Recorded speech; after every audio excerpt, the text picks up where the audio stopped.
94. Gertrude, of course, refused to let her enter, saying she had permission from their parents not to let them see her. Which totally makes sense. But I don't get those. Why didn't she double check with her parents? Like, are these parents just like, they don't write, they don't talk to the family? Like, No. I don't understand. This is a different era, you know, we have texting, we have emails and stuff. So I guess it was a little harder traveling on the carnival to get a hold of people, but... Well, not for the parents. You know, the parents may be the ones moving around, so yeah, the kid probably doesn't know where they are. But for the parents, they could be like, you know, I feel like calling Diana today and seeing how my daughter's doing. That's weird. You know? Totally different time. Maybe you guys could tell us how this works.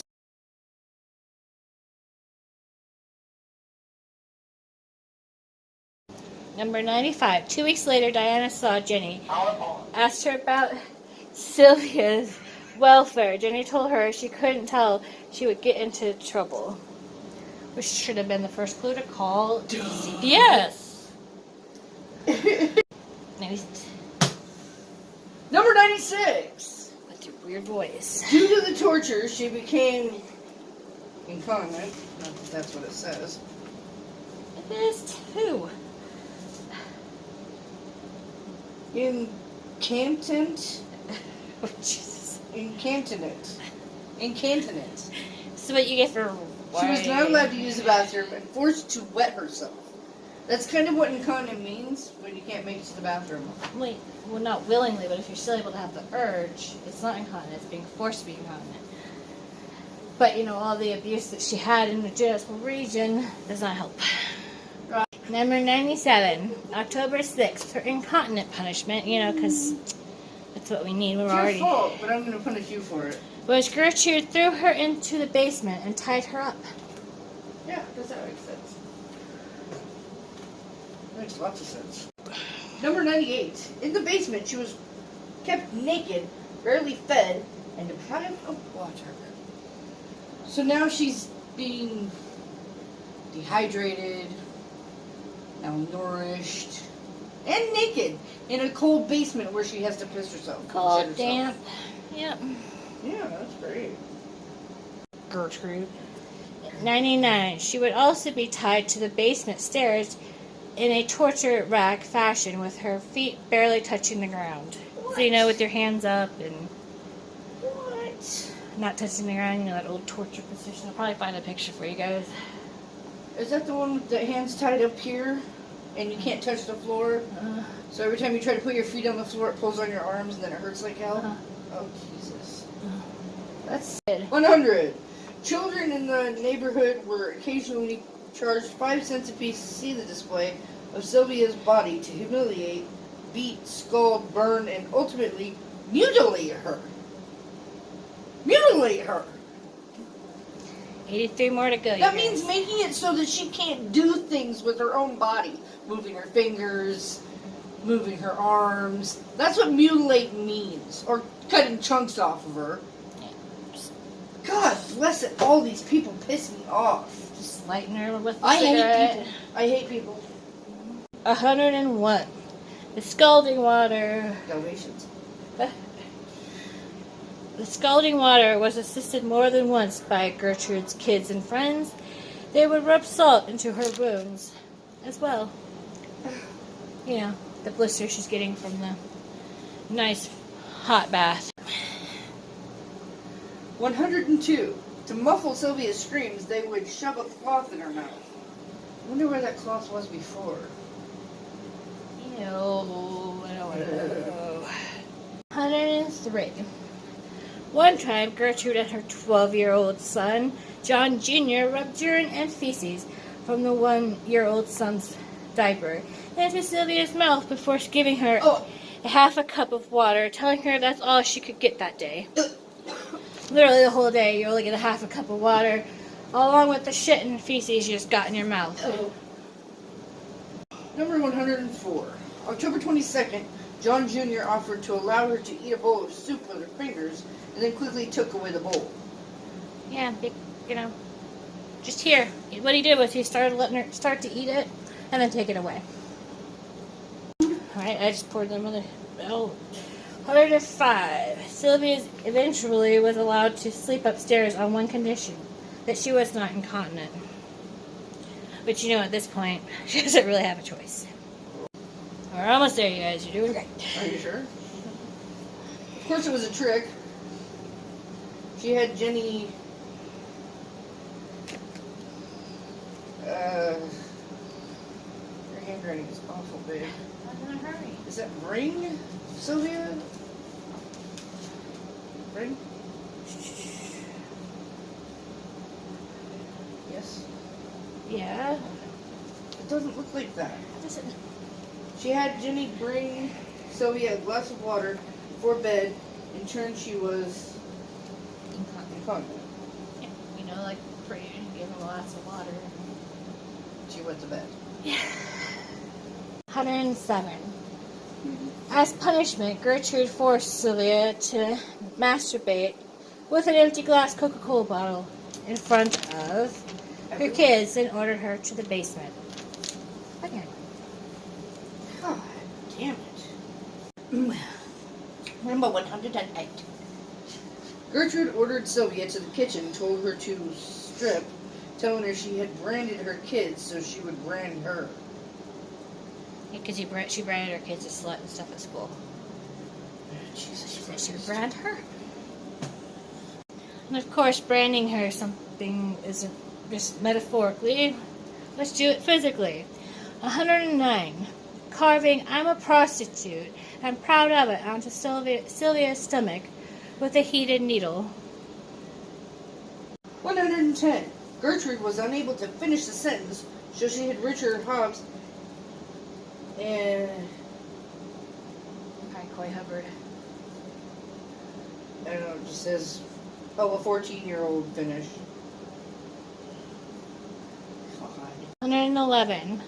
While he finished her torture, Gertrude took Jenny to a grocery store. So during this time, Jenny wasn't there, her poor sister. She took her to a grocery store so she wouldn't have to witness to what they were doing to her. I want to break. 112. When they were gone, Richard and Shirley led Sylvia to the basement where they used an anchor bolt to burn the letters under her left breast, but they applied one loop backwards You were trying to, and made a 3. make the letter S. Oh, made a 3. That made it 3 because obviously they're stupid and need to go back to school. Right.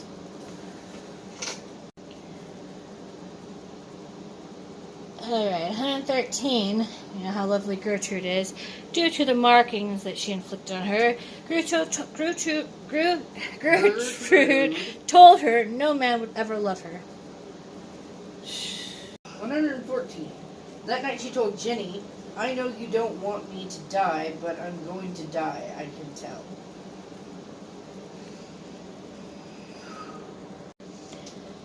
The next day, Gertrude freed Sylvia to write a letter to mislead her parents into believing Sylvia had run away with a group of boys. 116. After she had planned to have John Jr.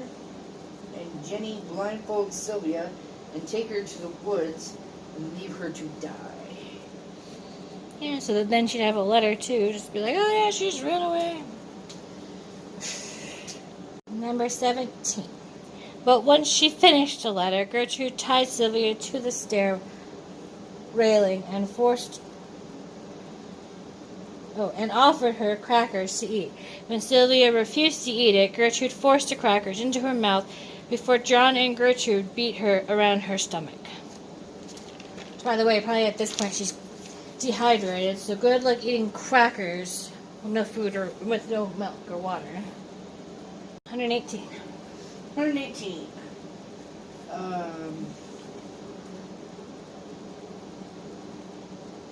It says 25. Sylvia tried to... Oh, the 25th? Okay, the 25th, Sylvia tried to escape the basement after hearing Gertrude plan to leave her in the woods. 119. She tried to exit the front door, but due to injuries and weakness, she was caught. 120. Sylvia was given toast to eat, but could not due to dehydration. You think? 121. Gertrude forced the toast into her mouth before striking her face with a curtain rod until sections of the rod was bent. 122. Coy hit her one more time with the rod, making her unconscious. Gertrude drug her to the basement. Those rods back there were stronger too anyways. Alright, Sylvia tried to yell to alert the neighbors, but screaming, hitting walls with a spade. A neighbor said she had heard the commotion, but the noise suddenly stopped at 3 a.m. She decided not to inform the police. Help me in hitting the walls and all of a sudden stopping at 3 o'clock in the morning is not a warning sign at all. No. 124. By morning of October 26, Sylvia was unable to speak intelligibly or coordinate the movement of her limbs. Gee, that sounds like they, crushed a part of her brain. 125. Gertrude moved Sylvia to the kitchen and propped her back against the wall, tried to feed her a donut and milk. 126. She threw Sylvia to the floor in frustration, where Sylvia was unable to correctly move the glass to her mouth. She was then moved back to the basement. But when your motor skills are going because your body is shutting down, that's totally the point in just throwing her in the basement. 127, sorry. Shortly, Sylvia becomes delirious, repeatedly moaning and mumbling. Because she got there in July, now it's October.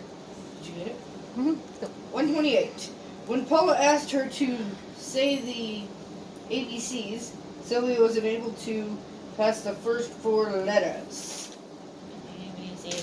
Or raise herself from the floor. You think? 129. Paula threatened her to stand her or she would long jump on her. Because that would work. Yeah. 130. 130.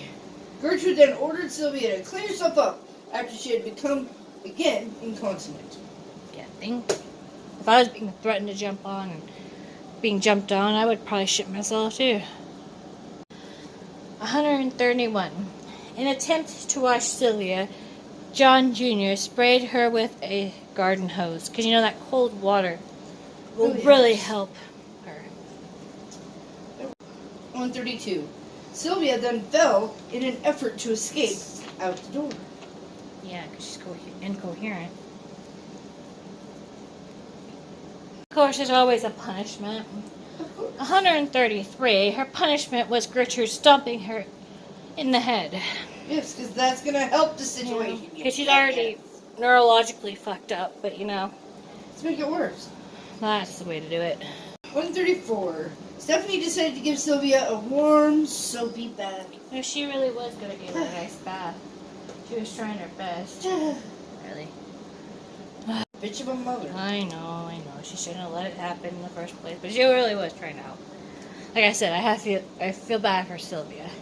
Or not Stephanie and Sylvia, but yeah. 135. Sylvia stopped breathing before she could be carried up the stairs for that bath. The one last kind thing that they might have actually done for her. Next, Stephanie tried mouth-to-mouth CPR. Gertrude told everyone in the house Sylvia was faking her death. 138. After 5:30 p.m., Richard Hobbs returned to the house and immediately went to the basement. 139.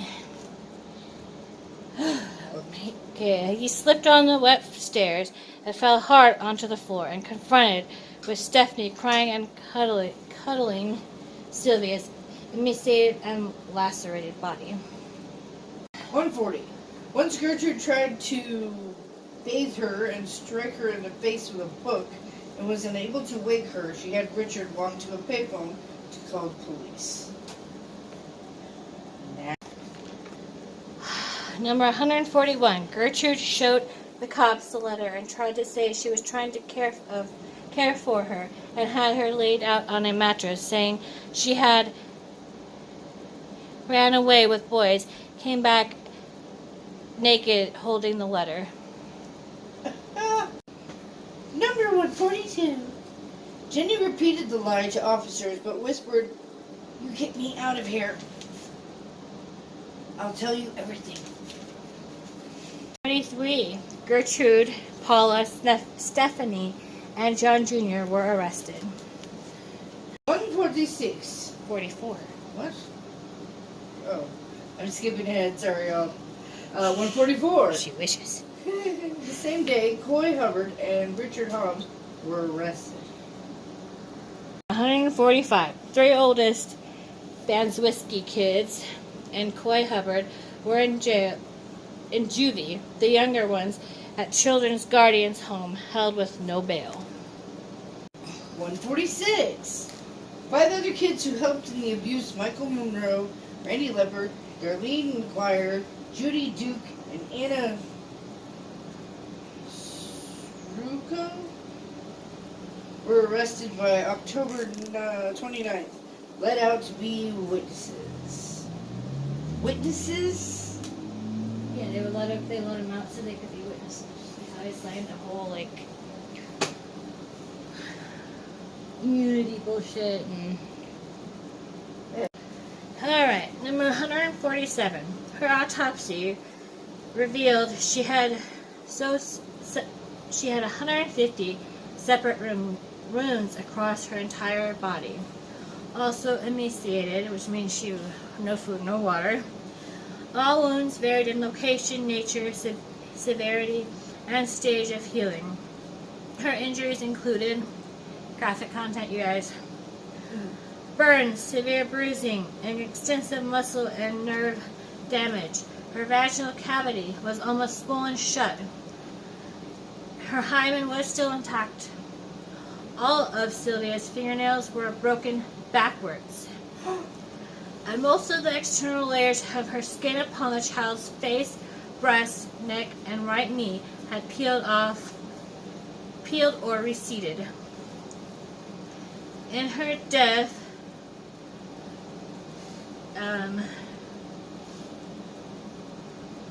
she had been, let's see here. I think it's supposed to say twice she had bitten through her lips partially, severing sections from her face. So she bit chunks out of her lips that were no longer existent. Wow. 148. 148. Her official cause of death was subdural hematoma because of severe blows to her right temporal lobe. But all of it together probably did not help. 149. At time of discovery, rigor mortis had already fully developed. Sylvia had been dead for up to 8 hours, although the bath may have changed the body temp and turn the speed of decomp. But still, it was a lot longer than right away. 150. 100 people attended her funeral. The casket opened the whole time with a portrait of her taken before July 6th on her coffin. So they left the casket open for all you to can see. What the damage was. 151. Stephanie was let go due to lack of proof she killed her and waived her immunity. She felt guilty, so she waived her immunity and everything. 152. They were tried together. The trial lasted 17 days. Alright, 153. After the jury deliberated for 8 hours, 8 men and 4 women found Gertrude guilty of first-degree murder, recommending life in prison. Paula got second-degree murder. Hobbs, Hubbard, and John were found guilty of second-degree murder. So far. 154. Damn it. Hobbs, Hubbard, and John also were guilty of manslaughter. 155. Sentencing Gertrude and Paula got life. Hobbs, Hubbard, and John got 2 to 21 years in reformatory. 157. Alright. In 1970, Gertrude and Paula reversed convictions due to them asking the judge and being denied a motion of change of venue and separate trial and news media caused a unfair trial. Those poor babies, it was unfair. How dare they get people that actually knew what happened? Right? 158. They were retried in 1971. Paula took a plea of guilty of voluntary manslaughter instead of a retrial. She was sentenced to 2 to 20 years. She tried to escape prison twice in 1971 and still got released in December of 1972. 159. Although Gertrude was once again convicted of first-degree murder and sentenced to life again. So far. 160. The following 14 years, Gertrude was seen as a model prisoner, worked in the sewing shop, and known as Den Mother or Mom. Yeah. She was such a great mom. Yeah, to fucking criminals. Alright, 161. By the time of Gertrude's ultimate parole in 1985, she changed her name to Nadine Van Fossen. Trying to understand how she got parole in the first fucking place. A combo of her middle name and maiden name says she was a devout Christian. Oh, I love those little devout Christians. They're just the best. As they kill their gay children and... Yep. 162. Piano people?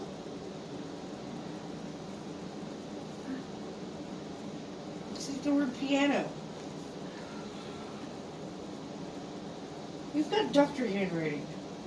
Don't get mad at me. Many people protested. That does not look like the word many.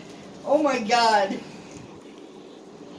Does not look like the word many. How do you get piano? It looks like the word piano. Many people protested her release, even having a petition. Oh, even having a petition. Yeah, which a bunch of people signed, but guess what? They still are out. Life never actually means life. I know. Life was set back when middle age was 35. So if you did something wrong, I mean, your death was 35. So if you did something wrong, you were probably going to die in prison. Yeah. 163. In the parole hearing, she said she wished it had never happened, saying she was on drugs.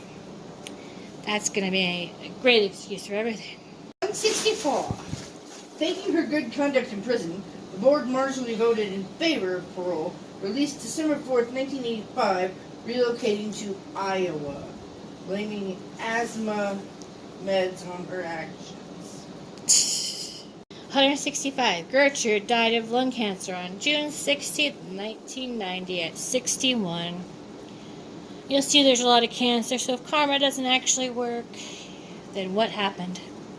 It was an accident. 166. Paula assumed a new identity. She worked as a aide to a school counselor for 14 years. Changed her name to Paula Pace, as well as lying about her criminal history. She was fired in 2012. She lives in Iowa with her 2 kids and married a daughter she had during the 1966 trial. Was named after her mom and adopted out. I don't know why I named my kid after bitch like that. She was the one that helped. I know. 167. Let's see. Stephanie assumed a new name and became a teacher, and later married with several kids. Stephanie Serkitstad lives in Florida. Like, they tried to convict her a few times and they dropped it too, because really she was pretty young, and she didn't really do all the damage that the others did. 168. Marie, Shirley, and James were placed into separate foster homes. The surname of all three kids were changed to Blake in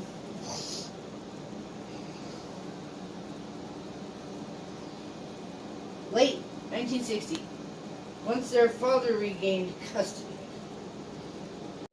Alright, 169. Marie later married, but Marie Shelton died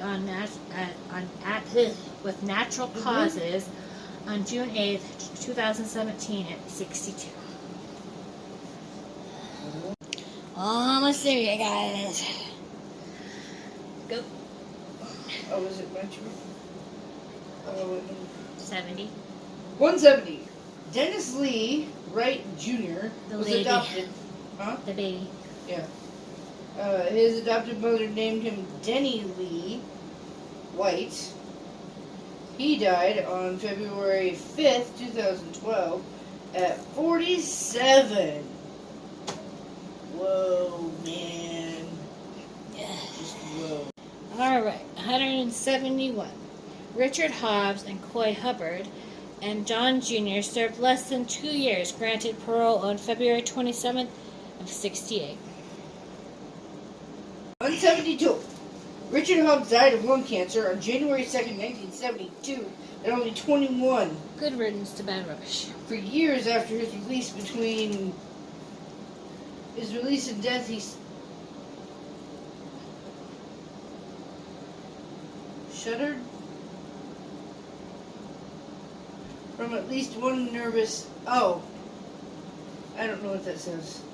Anyway, he had a, He nervous suffered breakdown. from several Suffered, nervous yes, that's the breakdowns. word. Suffered from at least one nervous breakdown. I love everything.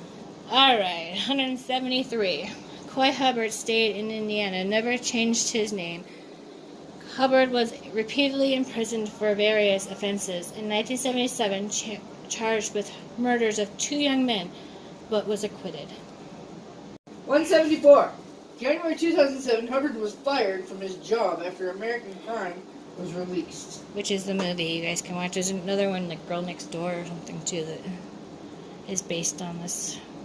This lovely gentleman, 175, died of a heart attack on June 23rd at 56.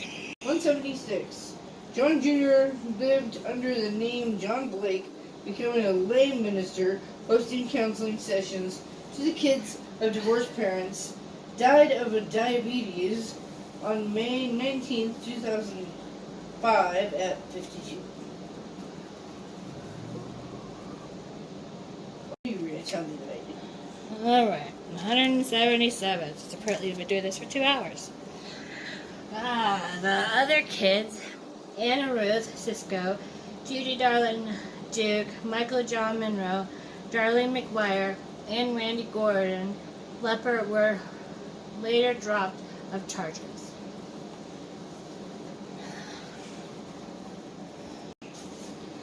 $178. Cisco married